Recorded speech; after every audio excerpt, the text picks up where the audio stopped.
ডাকসু নির্বাচনের মাধ্যমে ঢাকা বিশ্ববিদ্যালয়ের শিক্ষার্থীরা আমাদের উপর নেতৃত্বের আমানত রেখেছে।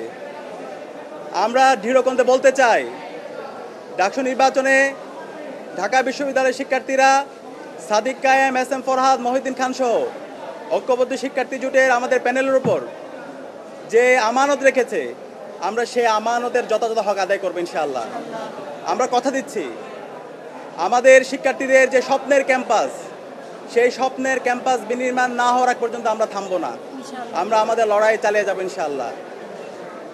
আমি ডাকসুর ভিপি হিসাবে আপনাদেরকে আমি পরিচয় দিতে চাই না। ঢাকা বিশ্ববিদ্যালয়ের শিক্ষার্থীদের কাছে আমি ডাকসুর ভিপি হিসাবে পরিচয় দিতে চাই না। আমি একজন, আমার বোনের একজন ভাই হিসাবে আমাকে পরিচয় দিতে চাই। আমার একজন ছোট ভাইয়ের বড় ভাই হিসাবে আমি পরিচয় দিতে চাই। আমার একজন বড় ভাইয়ের স্নেহের ছোট ভাই হিসাবে পরিচয় দিতে চাই। আমার বন্ধুর একজন বন্ধু হিসেবে পরিচয় দিতে চাই। আমার শিক্ষকের একজন ছাত্র হিসাবে আমি আমাকে পরিচয় দিতে চাই।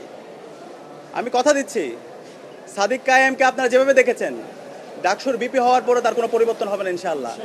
শিক্ষার্থীদের যে কোনো সমস্যা, ব্যক্তিগত সমস্যা, পারিবারিক সমস্যা, ক্যাম্পাসের বাইরে যে কোনো সমস্যায় তার পরিবার যেভাবে পাশে থাকে, আমরা ইনশাআল্লাহ কথা দিচ্ছি ঢাকা বিশ্ববিদ্যালয়ের প্রতি শিক্ষার্থীর পাশে আমরা আমাদের সবটুকু দিয়ে পাশে থাকবো ইনশাআল্লাহ।